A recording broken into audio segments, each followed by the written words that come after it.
Every leader wants to be tested until they are. Economic downturns expose cracks in the strategy, the culture, the leadership. The whole company goes under a white hot light. And when markets shift from boom to brutal, only the most adaptable survive. That's why navigating an economic downturn is on the leaders list this month, because it's a critical skill. And we're going to talk to Lawrence King, the CEO of Headstorm, who has had the wonderful luck of getting to manage through the chaos of COVID, as well as most recently a sector-specific downturn in IT consulting. He's got an incredible story and a lot to share. So I'm Bryon Morrison. Let's get to the leaders list. Lawrence King, welcome back to the leaders list. Great to have you. Excited to be here. Excited to talk about this wonderful topic about managing a downturn. Exactly. I thought it was perfect to have you on this because we've known each other and worked together for a long time. And so I know that you have gone through macro and micro changes in business, right? You've seen the global impact of COVID-19 and managed through that storm. And more recently, you're going through the IT services industry that's experiencing a targeted slowdown. And so, longer sales cycles, tighter budgets, it's everything's harder, right? Yeah. So I'm just kind of curious, like, how do you approach leading your company differently in a broad-based downturn like COVID versus an industry-specific one like you're going through today? Yeah, I think they're a little different. Just to give you kind of a background on which Bryon, but maybe for the viewers, kind of you think about the kind of the history of Headstorm, right? We scaled up pretty quickly. We went up and then we hit COVID and kind of paused and then shot up, almost to 21 million and then down. And so this is kind of a story and perspective of going up, down, again. And how do you manage through those peaks and valleys? Yeah. And so COVID was different because it was very acute, meaning business shut off immediately. Anyone that could cut their spending or, get out of contracts did. Some, depending on their industry, didn't. But it was, I think the difference is that it was across all industries for the most part. And so everybody was suffering. And it didn't last long. In reality, I went back and I looked at my financials for that year. It was only about 5 months of a downturn before clients in business started coming back. Yeah. With a vengeance, actually. But it was about 5 months that you had to weather. And then with PPP loans and the ERC credits and everything else, it really kind of did a good job of smoothing that out and helped you keep your employees. And so there was some assistance there, but it was very acute, as opposed to in this downturn. And I don't know if it's a downturn for all industries. I mean, it feels like it generally in consulting. For us in particular, we do a lot of work in agriculture, and agriculture is, if you take all the industries and say, hey, industries across the board are generally down. Agriculture was really down. They go into cycles of generally 9 years up and 3 years down. And so we are in our 3 years of down in agriculture.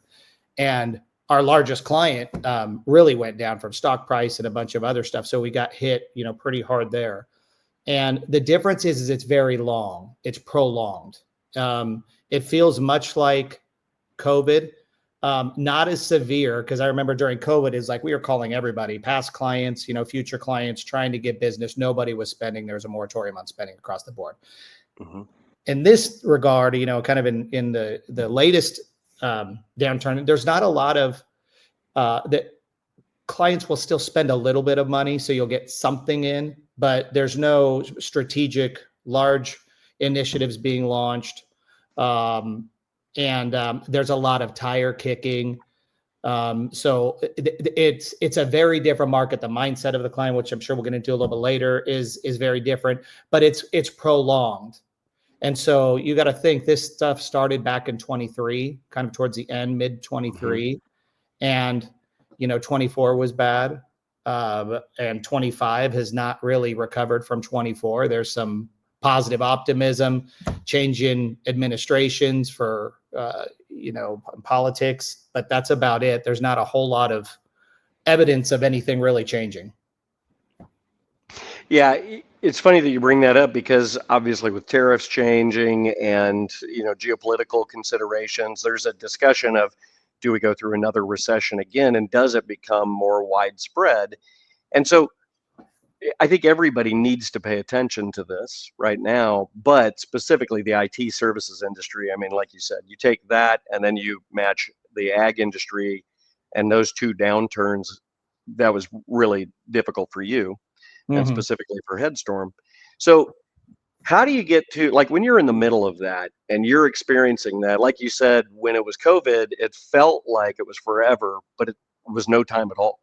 It was really, really short lived. But I remember what that was like because all of a sudden you just saw it coming around you and you were like, what is happening? Mm-hmm. Like, this is Yeah. surprising to everybody, right? And so when you're in the thick of that, in the thick of the downturn, how do you start to figure out when it's time to stop playing defense and start building a path forward? Yeah, that's a really good question. Yeah, are I there specific actually, signs that you look for? yeah. Um, I got a lot of mixed signals on that. And so I took advice from COVID. So my perspective going into this time was, hey, you know what? We really kind of tried to manage the waves by reducing staff and keeping our costs in line. And because it shot back up in 5 months, I sort of regretted that. I would have rather maintained some capacity in hindsight, knowing that things were going to shoot up again. Yeah. I talked to a person that, and they were probably right when they told me, and I, this is a pretty respected business person. He said, you can't cut your way out of a recession. You have to sell your way out of a recession. And that has always sort of resonated in my mind.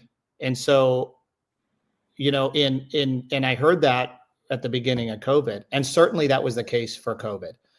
This time around, in hindsight, I'm looking at that going, I don't know about that. I think that because this talk gets to being on the defensive or on the offensive. I was straight on the offensive right when this started. I had made investments in the reality show, UCC. I had made investments in hiring more leadership. Yep. I mean, I Ultimate was coding. UCC is the ultimate coding chip. Yep. I'd opened the Costa Rica office. Mm-hmm. There's some other things that I made because I've gone over this list in my head before. So I was going, you know what? I'm going to power through this. Yep. And I didn't power through it. What I ended up doing is blowing through lots of cash, millions of dollars in cash. Mm-hmm. And that I think was being on the offensive.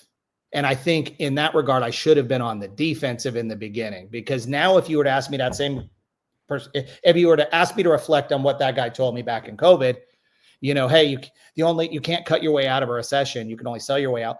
I think that you got to choose your timing. And I think that this type of cycle, these things, unlike COVID, these last a while. You're talking years. And you have to prepare for that. And so when I look back, all of that horsepower that I had on top of funnel and everything that we were doing there, it didn't move the needle a whole lot, because when you have buyers that aren't buying, or a market that's not buying, there's not a whole lot you can do except probably get on the defensive, manage your P&L to stay break even, and weather the storm and figure out where the market's going, right? Where are the opportunities? Because there's opportunities in every market. It's just finding them, finding the pain points in that market that people are willing to pay money for. And so that's what I would do differently there on that side. Kind of the offensive defensive piece is what I would do differently. And I don't ever really think that you get on the offensive in some ways. I mean, once you find the cracks and you kind of find the pathways. So after a year and you're constantly exploring the market and exploring customers and talking with customers and looking broadly and trying to figure out where the openings are, like a running back, right? You're trying to figure out, you're going to do bursts through little areas through the hole, and then you're going to reevaluate. And so in that way, they're little micro steps of being on the offensive, and that's being just tactical. And I think that's really smart. But there's the general awareness is cautious. And for me, I think it's just mitigating risk. Hey, I can shoot and try that hole. And if I get, smashed by a linebacker, it's okay because I can live another day and I have another play. Right. Yeah, that's great. So really what I'm hearing you say is, how do you get to stable and then start to think about offense? How do you stabilize things so that you're not just burning through cash, but you start being, what's interesting about that though, Lawrence, is I was going to ask you specifically about your cash situation. Like, how did you manage, your cash? How did you manage your budgets? And I'm just curious, like, I know that you had set aside budget. Was that a good thing or a bad thing for you? Yeah. I should have either distributed that or done something with it, but gotten it out of the company, because what it did was it actually gave me a false sense of security.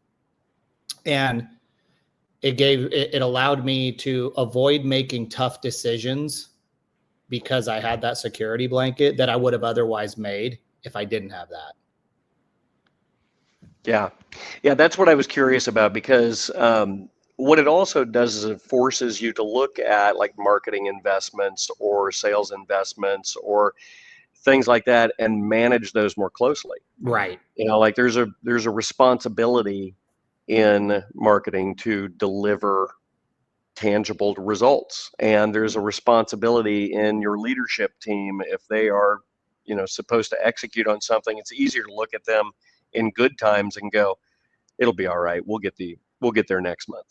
Right. Whereas when your back's against the wall, you force yourself to work a little bit harder and you expect those results.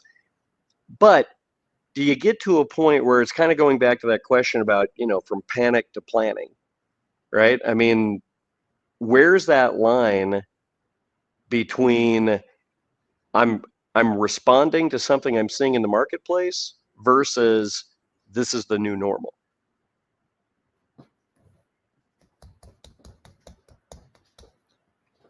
Probably different for everyone. I think there's a lot faster learners than myself. So I don't know that that's true, but you went through it with COVID and then you came through it right now. Mm-hmm. Were you able to see it faster? Were you able to see the effect of what was going on in the marketplace? No. And, willful ignorance, maybe. I think this might be the curse of most entrepreneurs. Like, you have to be, what would I call it? You have to be overly positive all the time. There's an optimism to it, right? There is, man. It a lot of it is, I think the one quality that I think is required in most kind of entrepreneurial scenarios is resilience.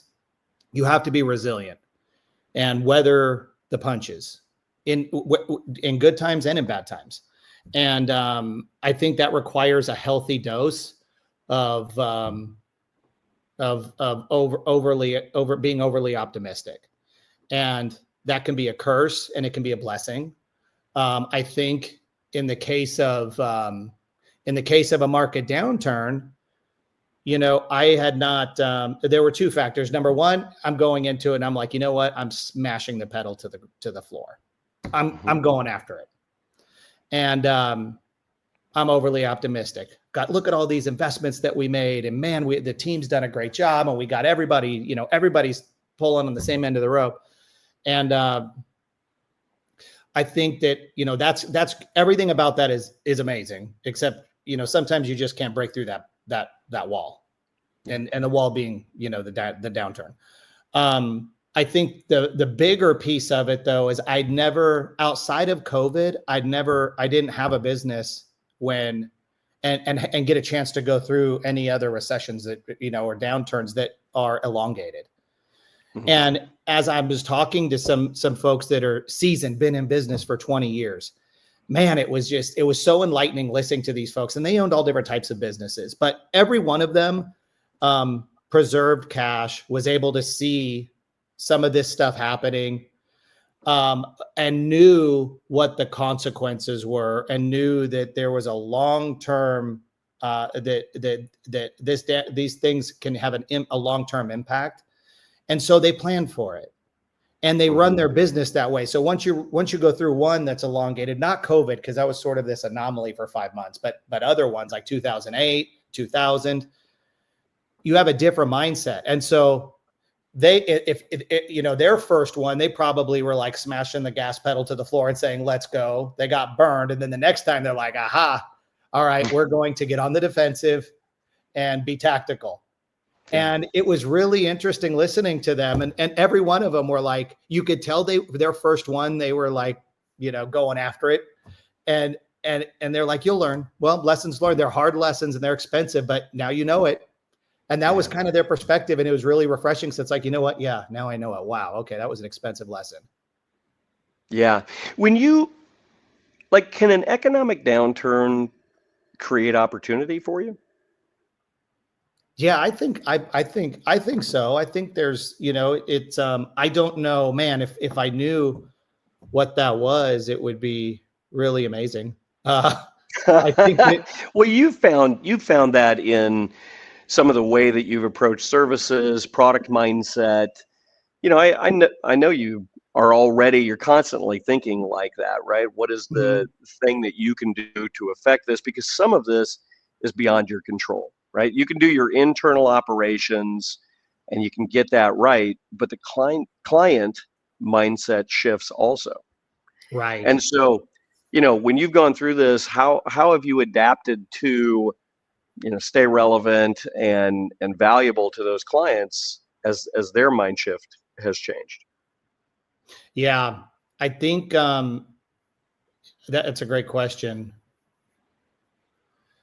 I think it's where their pain is.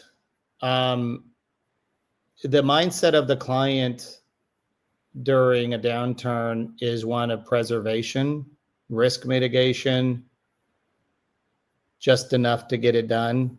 They've got responsibilities. The way they're measured is different. Let's say in a good economy, the clients are going to be measured on innovation and speed to market and quality and all of that type of stuff. In a downturn, now, the company generally and the executives are going to be preserving cash. The messaging down to vice presidents and directors is all the priorities have changed. Now it's about preserving cash and doing more with less, keeping the lights on, all of that type stuff. Mm-hmm. And when that happens, depending on how you positioned your business, if you're on the differentiated side of that, so higher end, solving big problems, you need to figure a way how to find those problems that clients are willing to pay money for. And they may not pay what you would ordinarily charge, but they're still willing to pay it a reduced amount, but still willing to do the work. If you have a business that's more on the volume side, and you kind of focus in areas where, hey, we do things, maybe less quality, but faster or cheaper, that type of thing. Mm-hmm. That's your market. So right now, it's kind of playing into your strengths. Yeah. And so it's a matter of finding, it really depends on how you're positioned. We were positioned as highly differentiated. So, fairly, everything was high end, speed to market, quality. The overall client experience is first class. Client mindsets at the time, they're not really willing to pay for those things because they're not measured by that. They're measured by their P&L at the end of the day. And so they're okay with just keeping the lights on. So it's about finding those opportunities that they are willing to pay for that. And there's not a lot of them. you might be able to displace some folks that have pre-existing engagements. You might be able to displace them there. You might be able to do some more advisor type work. And I'm talking about things that we were doing. We were doing more advisor work. We do a lot of stuff, and now the entire company's pivoted. Not pivoted. We've been doing AI in agriculture for like 5 years. So that was a natural progression. But what we did is just sort of double down on that. We believe that it is going to have a profound impact on everything.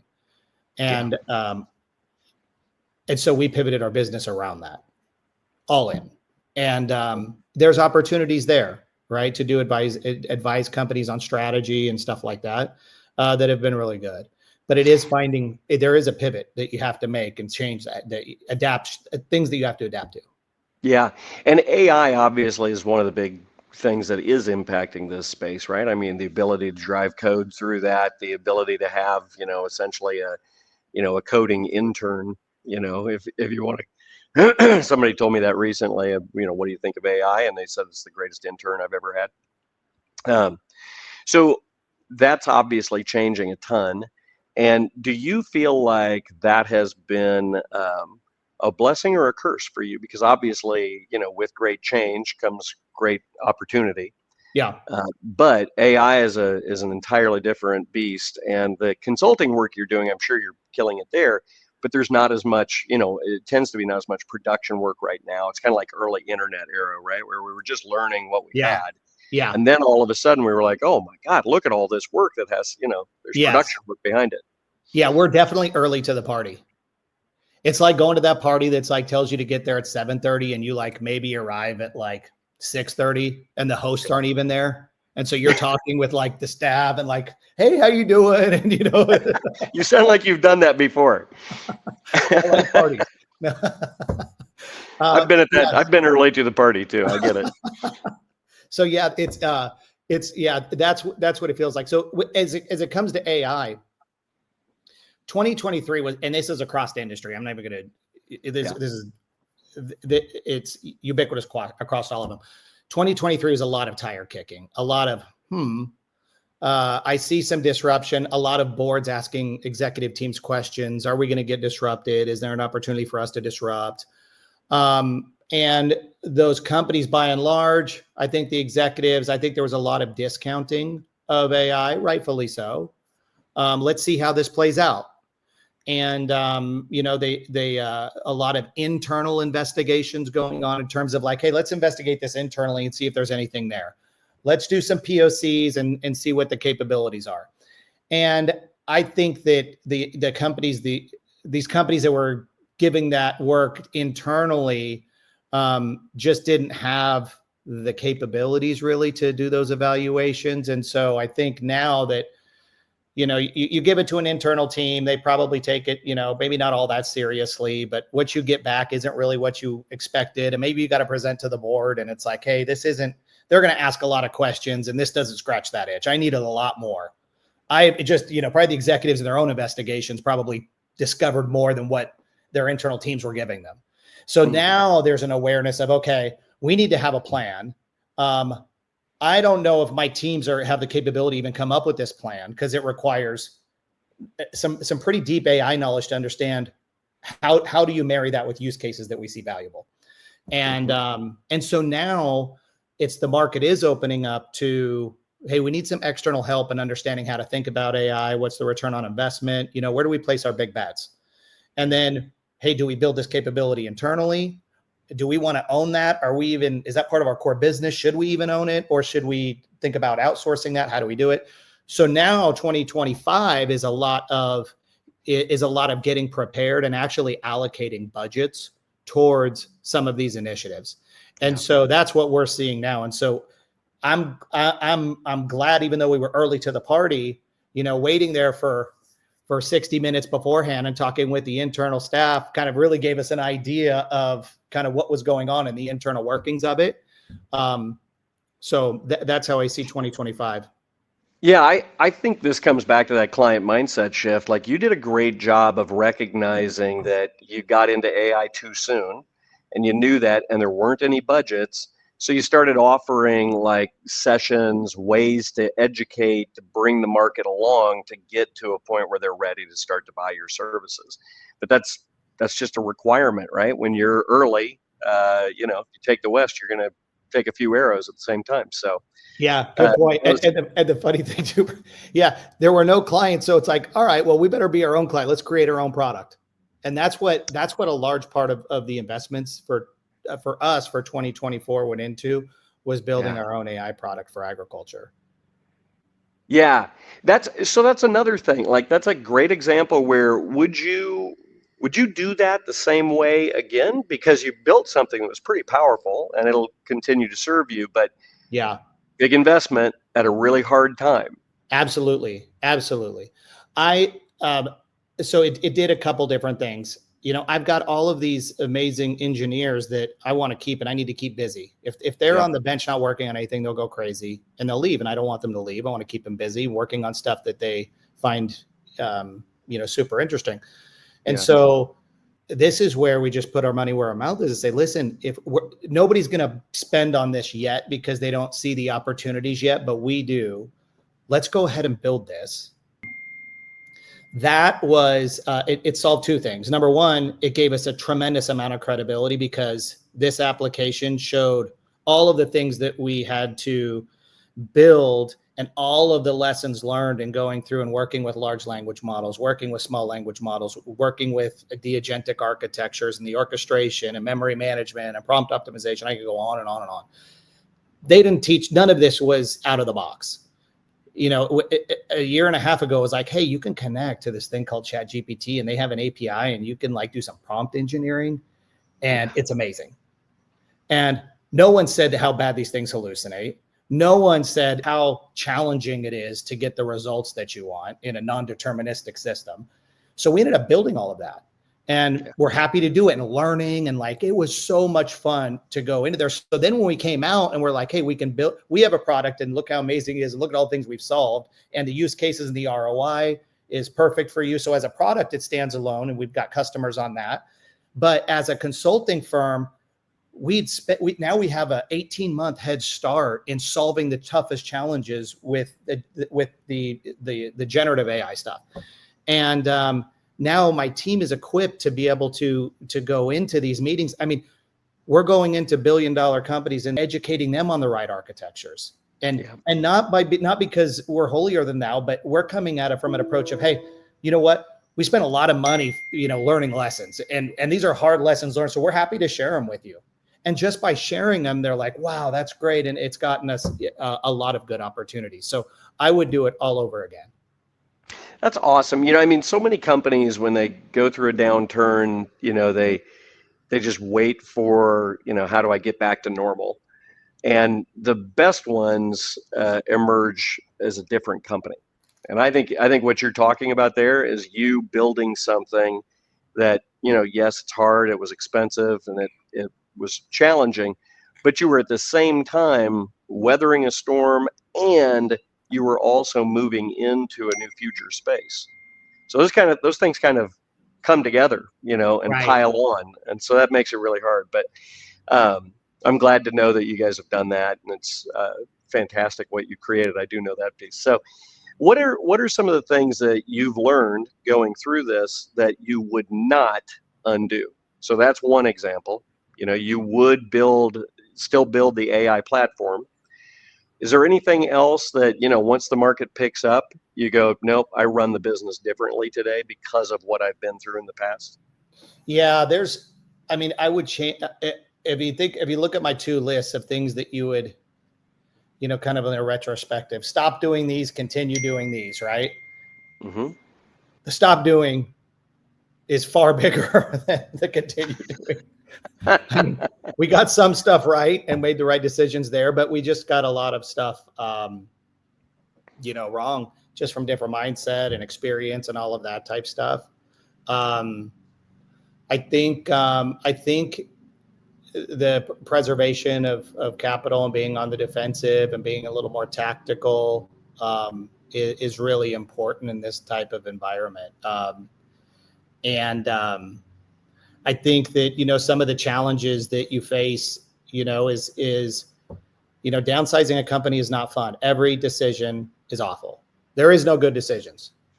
And so, people ask like, how's it been? I know you guys have been kind of, trying to manage through this, just because a lot of our competitors who aren't in agriculture, they're sort of either flat or down a little bit. But because we're in agriculture, because our biggest clients were really hurt during the last 4 years, it had a substantial impact on us. And so it's been, people ask, well, what's that like? I'm like, well, it's probably like having the flu for 18 months. Mm. They're like, that sounds awful. I'm like, I know. There's glimpses of hope and stuff like that. So it's not all awful. But for a little bit in the morning, you felt better for a while, yeah. And then no, I'm still sick. Exactly. So but that's the resilience piece of it that you just kind of figure and work through. And that's not for everybody. It really is not for everybody. You need a lot of support. If your spouse or your partner has to be pretty forgiving and understanding, because there can be times where I'm like Dr. Jekyll and Mr. Hyde. Yesterday I'm like, everything is wonderful and this is going to work out and I'm on a high, and then 8 hours later it's like, oh, things aren't working out the way I thought it was going to be. You bring up a really interesting point that a lot of people don't think enough about, and that is, what's the impact on personally, mentally, and on your family? That's every time somebody says to me like, oh, I want to be an entrepreneur and tell me all about how great it is. And I go, well, let's just sit down and talk for a second. So how did you personally manage through this? Because it's really hard on, hard on the ego, right? I mean, there's all kinds of humbling for sure. Yeah. Yes. Yeah. It's, I think that this is super interesting. When things were going really, really well, and I'll just, speak for myself. I don't know how it is for other entrepreneurs, but, things are going well. It's very easy to get caught up in the, hey, things are going well, things are going great, we're awesome. And, but what I realized even then, there's a little bit of an emptiness here. There's not a whole lot of a challenge in some ways. Like, where's the resistance? Where is the grit? Because you remember what it took to get there. And then it's kind of like, okay, well, this is pretty cool and things are going pretty cool. So I'm not going to think about that too much. And now managing through it, it's certainly humbling, which is good, because, I needed big doses of that, because I'm not going to lie. There were moments where I'm like beating my chest being like, I'm pretty badass.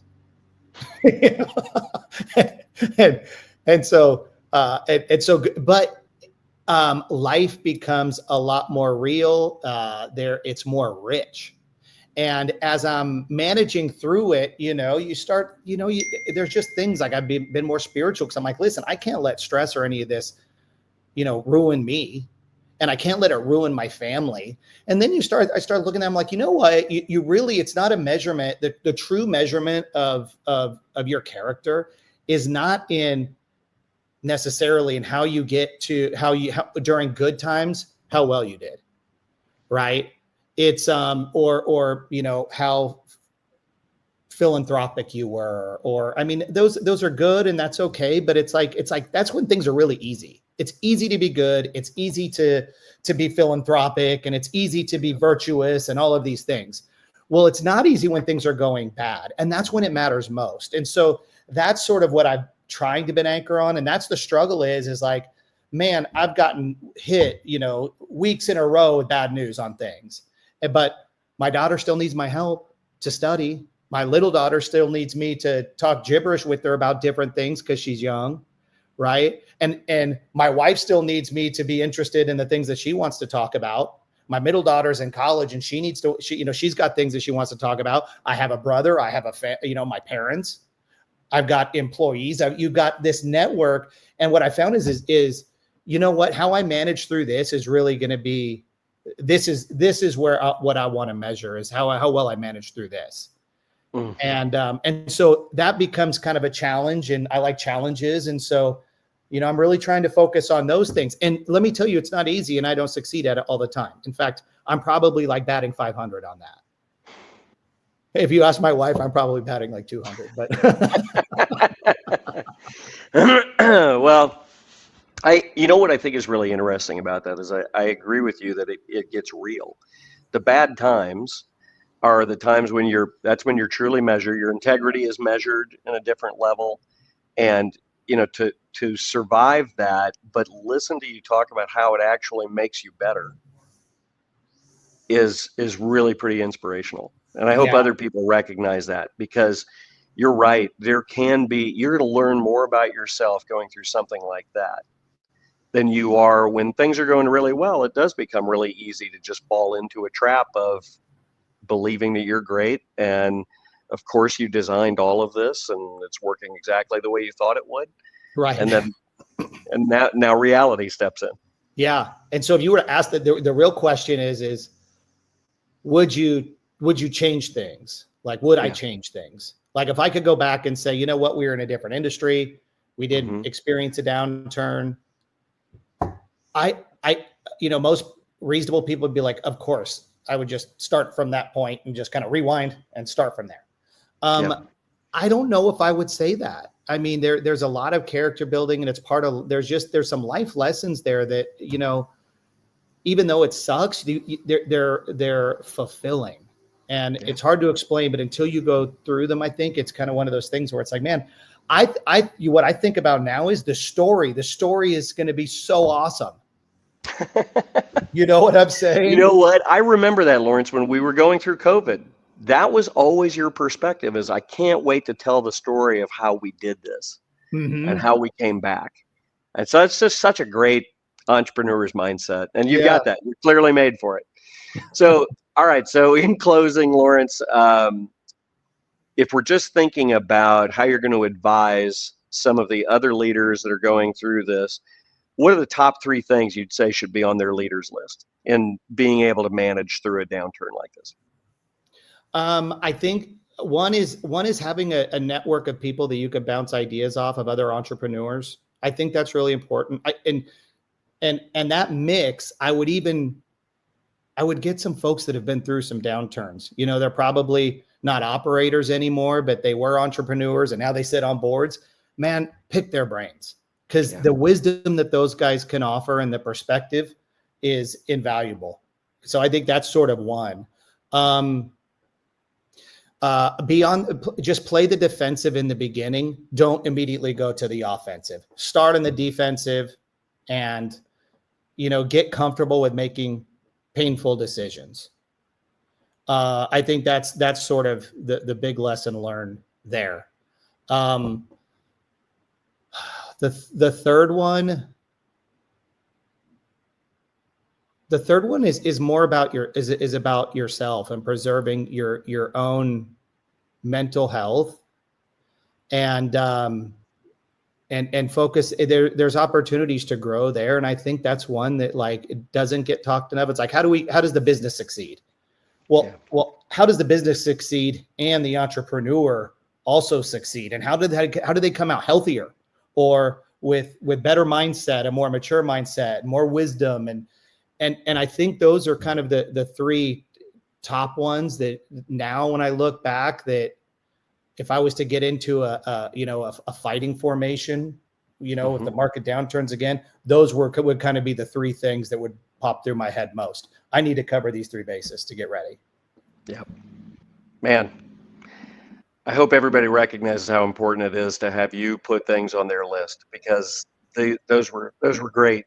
And we love having you on here, and I just appreciate the time, Lawrence. Hey, man, I'm happy to share. I'm hopefully some folks get some value out of what I've said, and they kick butt and be able to go through the same things I have, the good things, and the bad things, because those are good too.